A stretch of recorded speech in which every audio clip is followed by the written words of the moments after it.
Everyone must live with their own minor handicap. I, for instance, cannot see more than a vague blur without my glasses on. Peter Brown has to contend with a beard that slowly threatens to swallow his face. And the protagonist of Monochroma can barely move without stumbling. The red-scarfed boy struggles to clamber up crates and swing from ropes. He stiffly jumps well short of his target and loses his balance in precarious situations. It would be easy to pity his clumsiness, except that it's hard to have any sympathy with the blinding frustration that defines Monochroma. It took an hour to admit that Monochroma was not ensnaring me as I expected. The black and white aesthetics paint a feeling of hopelessness that immediately made me question what made this world so stark. An omnipresent corporation looms over the rain-soaked city, and without any people around, I felt lost and lonely. It's a great backdrop that tells a story without any dialogue. Children's lives are being threatened, and so I had to carry my younger brother to safety amid the eerie desolation. You run through the cityscape without direction. Obstacles continually obstruct your path, so you must use your wits to continue onward.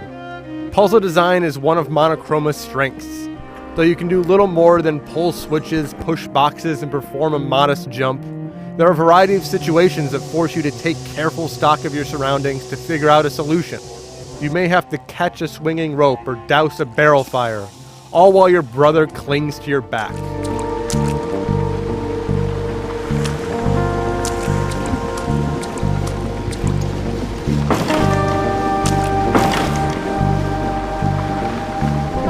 Using a helpless family member to strengthen one's emotional connection is usually an easy way to invest me in a journey.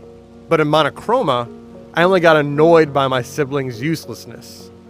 Although you're introduced to your brother by watching him fly a kite, he's no more than a limp dummy for the rest of the game. Why can't he run alongside you? And you must place him in a spotlight when you need to jump higher than you could with him on your back. He's such a coward that you can't put him anywhere else. Instead of feeling protective, I felt like I was lugging a worthless lump.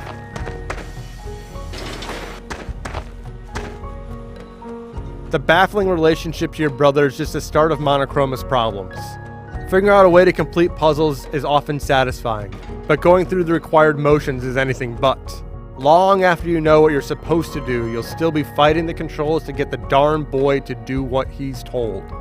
Even simple things are incredibly aggravating.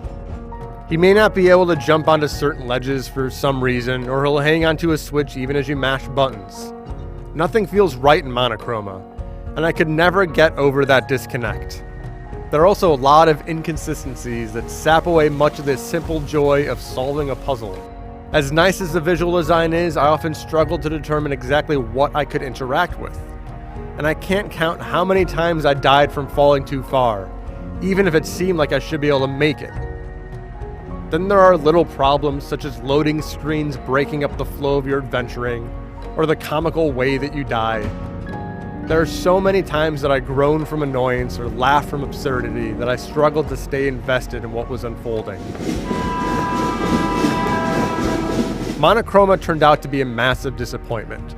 With a distinct art style and clever puzzles, it had so much potential to be really special, but it's continually undermined by technical problems, so much so that I struggled to even reach the end.